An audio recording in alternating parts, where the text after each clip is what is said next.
আসসালামু আলাইকুম গাইজ, কেমন আছো সবাই? আশা করি ভালো আছো। তো আজকে আমি একটি খুবই গুরুত্বপূর্ণ বিষয় নিয়ে আলোচনা করব। হয়তোবা তোমরা টাইটেল এবং থাম্বনেল দেখে বুঝে ফেলেছো আজকে আমি কোন বিষয় নিয়ে আলোচনা করব। আজকে আমি এমন একটি তোমাদের অ্যাপ দেখাবো, মাইক্রোসফটের এমন একটি অ্যাপ তোমাদের দেখাবো, যে অ্যাপটির মাধ্যমে তোমরা খুব সহজে তোমাদের কম্পিউটারে তোমরা যে কোনো পেইন্টিং করতে পারবে। তো অ্যাপটি তোমাদের কোনোভাবে ডাউনলোড করা লাগবে না, কারণ এই অ্যাপটি পার্মানেন্টভাবেই তোমাদের কম্পিউটারে তোমরা প্রথম থেকেই পেয়ে যাবে। তো সেই অ্যাপটি তোমাদের আজ আমি দেখাবো। তাই তোমাদের কাছে অনুরোধ রইবে ভিডিওটি স্কিপ না করার জন্য। তো ভিডিওটি শুরু করার আগে বলে রাখি, যদি ভিডিওটি ভালো লাগে তাহলে অবশ্যই একটি লাইক করে দেবে এবং আমাদের চ্যানেলে নতুন হয়ে থাকলে অবশ্যই চ্যানেলটি সাবস্ক্রাইব করে বেল আইকনটি অন করে দেবে। তো চলার কথা না বাড়িয়ে ভিডিওটি শুরু করা যাক।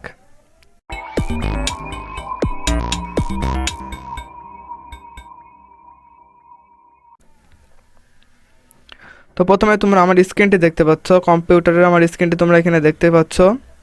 তো এখান থেকে তোমাদের প্রথমে যেটি করতে হবে সেটা হচ্ছে তোমরা চলে যাবে তোমাদের এই যে সার্চ বারটি আছে তোমাদের কম্পিউটারে, যদি তোমরা ভালো করে খেয়াল করো এই জায়গাটাই,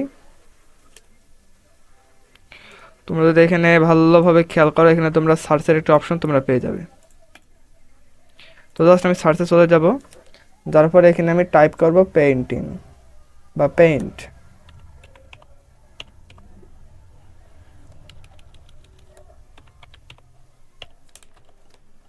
তো পেইন্ট সার্চ করার সাথে সাথে তোমরা এখানে দেখতে পাবে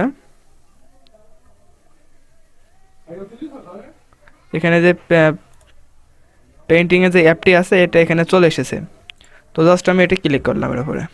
তো তোমরা এখানে সার্চ করলে তোমরা পেয়ে যাবে। তো দেখতে পাচ্ছ এখানে তোমরা ইচ্ছা করলে যে কোনো কিছু পেইন্ট করতে পারবে, যে কোনো রং করতে পারবে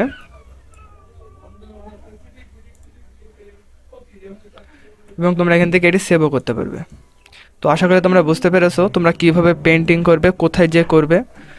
যদি তোমাদের পেইন্টিং করতে কোনো ঝামেলা মনে হয় তাহলে অবশ্যই কমেন্টের মাধ্যমে জানাবে, তাহলে আমি একদম ডিটেলসে পেইন্টিং করে তোমাদের দেখিয়ে দেবো যে তোমরা কীভাবে পেইন্টিং করবে। তো যদি ভিডিওটি ভালো লাগে তাহলে অবশ্যই একটি লাইক করে দেবে এবং আমাদের চ্যানেলে নতুন হয়ে থাকলে অবশ্যই চ্যানেলটি সাবস্ক্রাইব করে বেল আইকনটি অন করে দেবে। তো আবার দেখাবো অন্য কোনো ভিডিও নিয়ে। সে পর্যন্ত সবাই ভালো থেকো, সুস্থ থেকো, আল্লাহ হাফিজ।